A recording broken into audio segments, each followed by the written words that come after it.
दोस्तों अगर आपका भी किसी भी बैंक में खाता है, SBI, PNB, Canara bank, HDFC, ICICI वगैरह किसी भी प्राइवेट या सरकारी बैंक में अकाउंट है, और अगर आप भी जैसे UPI सिस्टम का इस्तेमाल करते हो, गूगल पे, फोन पे, या बैंक से लोन वगैरह लेते हो या ले रखा है, या बैंक FD वगैरह करवा रखी है, तो सभी बैंक खाता वालों के लिए 5 बड़े इंपोर्टेंट अपडेट निकल कर आ रहे हैं। चलिए एक एक करके 5 अपडेट्स को देख लेते हैं। सबसे पहली अच्छी खबर तो ये है कि अब NBFC और माइक्रो फाइनेंस कंपनियां ज्यादा कर्ज दे पाएगी, यानी ज्यादा लोन दे पाएगी। बात कुछ यूं है कि reserve bank of India RBI की तरफ से जो NBFC यानी नॉन बैंकिंग फाइनेंशियल कंपनियां होती हैं और जो माइक्रो फाइनेंस छोटी बैंकिंग कंपनियां होती हैं, उनको ये बड़ी राहत दी गई है कि उनका जोखिम भारांश कम कर दिया है, और इस कदम से इन संस्थाओं के पास अब ज्यादा धन उपलब्ध होगा, लिक्विडिटी अच्छी रहेगी, तो ये ग्राहकों को पहले से ज्यादा कर्ज दे पाएगी। क्योंकि रिजर्व बैंक के स्पेशली से दोस्तों जो NBFC और माइक्रो फाइनेंस कंपनियां हैं, इनको बैंकों के जरिए भी ज्यादा पैसा मिल पाएगा, तो फिर ये भी अपने रिटेल ग्राहकों को ज्यादा लोन वगैरह बांट पाएगी। खास करके ग्रामीण क्षेत्रों में लोगों को इसका बड़ा फायदा मिलेगा। अभी हमारे देश में जैसे माइक्रो फाइनेंस कंपनियों के उदाहरण आपको बताता हूँ, Annapurna micro finance private limited, बंधन फाइनेंशियल सर्विसेज प्राइवेट लिमिटेड, ये उदाहरण माइक्रो फाइनेंस कंपनियों के हैं। वहीं अगर NBFCs की बात करें तो भारत में जो टॉप पॉपुलर NBFC कंपनियां हैं, जैसे बजाज फिनसर्व हो गया, Tata capital, Muthoot finance, Mahindra finance, Aditya Birla capital, ये सभी नॉन बैंकिंग फाइनेंशियल कंपनियां, मतलब बैंक तो नहीं है ये, लेकिन ट्रांजेक्शन करती है, पैसों का लेन देन करती है, फाइनेंशियल कंपनी में गिनती आती है। LIC वगैरह हो गया, टाटा कैपिटल, ये सारी NBFCs होती है। समझ रहे हो ना? मतलब तो एक तो फायदा ये होगा RBI के इस फैसले से इन कंपनियों से अब आपको ज्यादा आसानी से लोन मिल पाएगा। ठीक है, पहला अपडेट तो ये रहा। और दूसरा बड़ा अपडेट देखिए, UPI लाइट यूजर्स के लिए भी खुशखबरी आई है। 1 अप्रैल 2025 से ही सोर्स बैंक अकाउंट में आप अपना पैसा वापस ट्रांसफर कर पाएंगे। हाल ही में कुछ महीनों पहले आपको पता होगा, पिछले साल अक्टूबर में RBI ने UPI लाइट वॉलेट की सीमा को भी 2000 से बढ़ाकर 5000 रुपए कर दिया था, और UPI लाइट में प्रति लेन देन यानी पर ट्रांजेक्शन की लिमिट को भी 100 रुपए से बढ़ाकर 500 रुपए कर दिया था, राइट। लेकिन अब NPCI यानी national payments corporation of India की तरफ से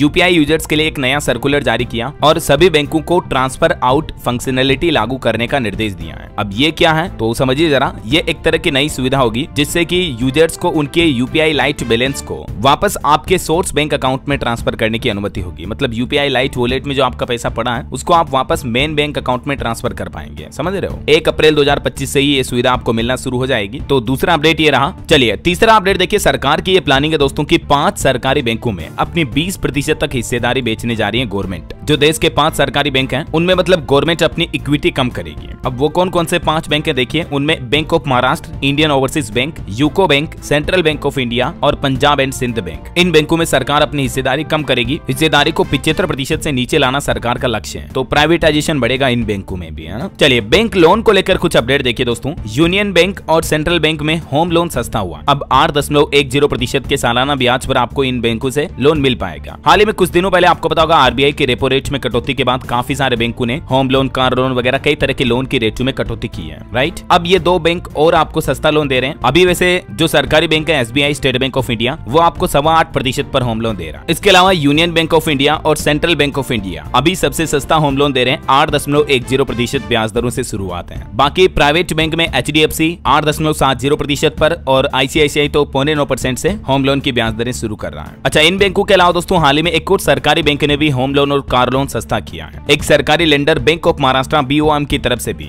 0.25% तक की कटौती की गई है लोन की ब्याज दरों में, और बैंक का कहना है कि अभी लोन लेने पर प्रोसेसिंग फीस भी माफ की जाएगी। कार लोन की ब्याज दरें 8.45% पर है, और इस कटौती के बाद BOM की होम लोन की ब्याज दरें भी 8.10% पर आ गई है, जो कि दूसरे बैंकों की तुलना में सबसे सस्ते और कम ब्याज दरों पर बैंक लोन अवेलेबल करवा रहा है। और इससे पहले SBI ने भी होम लोन सस्ता किया था, मैंने आपको लेटेस्ट रेट बताई थी, और पंजाब नेशनल बैंक ने भी ब्याज दरें घटाई है। तो home loan, car loan, education loan वगैरह इन बैंकों से भी आपको सस्ता मिलेगा। ये देख सकते हैं आप PNB की नई ब्याज दरें क्या होगी, 8.15% से शुरू है, और बैंक का यह भी कहना कि 31 मार्च तक प्रोसेसिंग फीस, डॉक्यूमेंटेशन चार्ज वगैरह शुल्क भी माफ किए गए हैं पंजाब नेशनल बैंक द्वारा। इसके अलावा दोस्तों PNB ने एजुकेशन और पर्सनल लोन की ब्याज दरों में भी कटौती की है। पंजाब नेशनल बैंक भी एक गवर्नमेंट बैंक है, तो इसके द्वारा इन ब्याज दरों में भी अच्छी खासी छूट दी जा रही है। अभी ग्राहक अधिकतम 20 लाख रुपए तक का पर्सनल लोन ले सकते हैं, जिसकी न्यूनतम ब्याज दर 7.85% है ना। और बैंकिंग न्यूज पर अगला अपडेट आ रहा कि बिना गारंटर के भी युवा बन सकेंगे business tycoon. Bank of India की तरफ से दोस्तों एक नई युवा उद्यमी योजना शुरू की जा रही है, और इस योजना के तहत 18 से 35 साल तक के युवाओं को बिना गारंटर के बिजनेस लोन दे रहा बैंक ऑफ इंडिया। अगर आप भी अपना खुद का कोई स्टार्टअप या छोटा मोटा व्यवसाय बिजनेस शुरू करना चाहते हैं तो आप इस योजना का लाभ उठा सकते हैं। बिल्कुल, ये देखिए कुछ डिटेल्स। बैंक ऑफ इंडिया की युवा उद्यमी योजना है क्या? इस बैंक का मकसद है युवाओं को आत्मनिर्भर बनाना और युवाओं के जो बिजनेस आइडियाज हैं उनको साकार करना। बैंक ऑफ इंडिया की युवा उद्यमी योजना की कुछ विशेषताएं देखिए। बिना गारंटर के इसमें आपको लोन मिलता है। लोन लेने की प्रोसेस काफी आसान है। बहुत ही न्यूनतम दस्तावेज यानी कम डॉक्यूमेंट पर आवेदन कर सकते हैं आप लोन के लिए। ब्याज दरें भी कम रखी जाएगी। स्टार्टअप्स के लिए बेहतरीन मौका है और इस लोन को सरकारी योजनाओं से भी लिंक किया जाएगा, जैसे गवर्नमेंट की जो मुद्रा लोन योजना है या स्टैंड अप इंडिया जैसी योजनाएं हैं जिनमें आपको सरकार की सब्सिडी वगैरह मिलती है ना, MSME लोन वगैरह पर, तो वो सब्सिडी का फायदा भी आपको इस लोन योजना में मिलेगा। कौन कौन युवा इस योजना का लाभ ले सकते हैं, इसके लिए कुछ क्राइटेरिया, नियम और शर्तें भी हैं। 18 से 35 साल आयु होनी चाहिए। आपके पास एक अच्छा इनोवेटिव बिजनेस आइडिया होना चाहिए। स्टार्टअप्स या छोटे व्यवसायी जो अपना कारोबार को विस्तार करना चाहते हैं, अगर आप पहले से कोई बिजनेस करते हैं और आप अपने बिजनेस को थोड़ा स्केल अप करना चाहते हैं तो भी आप इसके लिए लोन ले सकते हैं। और वे युवा जो किसी भी बैंक से पहले बिजनेस लोन नहीं ले चुके हैं उनके लिए भी मौका है। इस योजना के जरिए आपको लोन मिल जाएगा। अब समझिए इस लोन योजना के लिए आवेदन कैसे करना है। तो सिंपली आपको bankofindia.co.in ऑफिशियल पोर्टल पर जाना है और इस वेबसाइट पर आप सर्च कर सकते हैं युवा उद्यमी योजना, या आपको ये जो सेक्शन दिखाई देगा इस पर क्लिक करना है। ऑनलाइन फॉर्म भरना है, फिर बैंक की ओर से आपके आवेदन की जांच की जाएगी और योग्य उम्मीदवारों को लोन की मंजूरी दी जाएगी। गूगल में भी आप बैंक ऑफ इंडिया युवा उद्यमी योजना कर सकते हैं। उसके बाद आपको ऑफिशियल लिंक पे क्लिक करना है, या आप अपने नजदीकी बैंक ऑफ इंडिया ब्रांच में जाकर के भी इस लोन योजना के लिए अप्लाई कर सकते हैं। बैंक ब्रांच में जाकर और पूछताछ इंक्वायरी कर सकते हैं। ठीक है, अब समझिए ये लोन योजना के लिए अप्लाई करने के लिए आपको किन किन डॉक्यूमेंट्स की जरूरत पड़ेगी। आपका आधार कार्ड, पैन कार्ड चाहिए होगा, बिजनेस प्लान की डिटेल, आपके पिछले 6 महीने का बैंक स्टेटमेंट, एड्रेस प्रूफ के तौर पर कोई भी आपको मूल निवास प्रमाण पत्र या कोई भी एड्रेस प्रूफ डॉक्यूमेंट सबमिट करना पड़ेगा, और एजुकेशन सर्टिफिकेट, आपने ग्रेजुएशन कर रखी है, 12वीं पास हो, जो भी हो उसकी मार्कशीट वगैरह लगानी है। ठीक है दोस्तों, और भी ज्यादा जानकारी आपको बैंक ऑफ इंडिया के ऑफिशियल पोर्टल पर मिल जाएगी। बाकी युवाओं के लिए एक अच्छा सुनहरा मौका हो सकता है। तो ये सभी बैंक खाता वालों के लिए 5-6 बड़े अपडेट उम्मीद आपको जरूर जानने मिले होंगे। वैसे आप मुझे कमेंट करके बताइए दोस्तों कि आपको सबसे अच्छी सर्विस किस बैंक की लगती है। कोई भी प्राइवेट या सरकारी बैंक हो सकता है, कमेंट करके बताइए। साथ ही ये जो बैंकिंग अपडेट्स मैंने आपको बताए, इनसे जुड़ा आपके मन में कोई भी सवाल है, प्रश्न है, क्वेश्चन है, तो बेझिझक मुझे नीचे कमेंट करके पूछिएगा। मैं रिप्लाई करने की जरूर कोशिश करूंगा। और बाकी इस वीडियो को लाइक और शेयर करना, DLS न्यूज चैनल को सब्सक्राइब करके बेल आइकन जरूर दबा देना। रोजाना ऐसी इंफॉर्मेटिव जानकारियां, महत्वपूर्ण मुख्य समाचार देखते रहने के लिए। ओके, ख्याल रखिएगा अपने आप का, अपने परिवार का। मिलेंगे अगले नेक्स्ट अपडेट में, तब तक के लिए जय हिंद, जय भारत, वंदे मातरम।